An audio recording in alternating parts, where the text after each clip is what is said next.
নারায়ণগঞ্জের দীর্ঘদিনের দুঃস্বপ্ন, ফুটপাত দখল আর হকার সমস্যা। বছরের পর বছর চেষ্টা করেও যার সমাধান হয়নি, সেই অসম্ভবকেই সম্ভব করলেন এক প্রশাসক। 2018 সালে হকার উচ্ছেদে উদ্যোগ নিয়েছিলেন নারায়ণগঞ্জ সিটি কর্পোরেশনের সাবেক মেয়র সেলিনা হায়াৎ আইভী। কিন্তু রাজনৈতিক মতবিরোধে থেমে যায় সেই অভিযান। সাবেক সংসদ সদস্য শামীম ওসমানের বিরোধিতায় পরিস্থিতি হয় উত্তপ্ত। সংঘর্ষ, উত্তেজনা আর ব্যর্থতায় শেষ হয় সেই উদ্যোগ। তবে সময় বদলেছে, একই সমস্যা কিন্তু ভিন্ন সমাধান। গত 13 এপ্রিল সর্বদলীয় রাজনৈতিক নেতাদের নিয়ে বৈঠকে বসেন নারায়ণগঞ্জ সিটি কর্পোরেশনের প্রশাসক অ্যাডভোকেট শাখাওয়াত হোসেন খান। নেন কঠোর সিদ্ধান্ত, হকার উচ্ছেদ অভিযান। কিন্তু সবচেয়ে চমকপ্রদ ঘটনা, অভিযান শুরুর আগেই ফুটপাত ছেড়ে দেন হকাররা।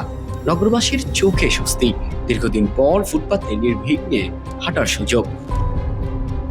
যেখানে বছরের পর বছর ধরে হকার সমস্যা ছিল অমীমাংসিত, সেখানে প্রশাসনিক ধীরতা আর রাজনৈতিক সমন্বয়ে সমাধান এলো একবারে ভিন্নভাবে, যা সত্যি নারায়ণগঞ্জবাসীর জন্য এক নতুন অভিজ্ঞতা।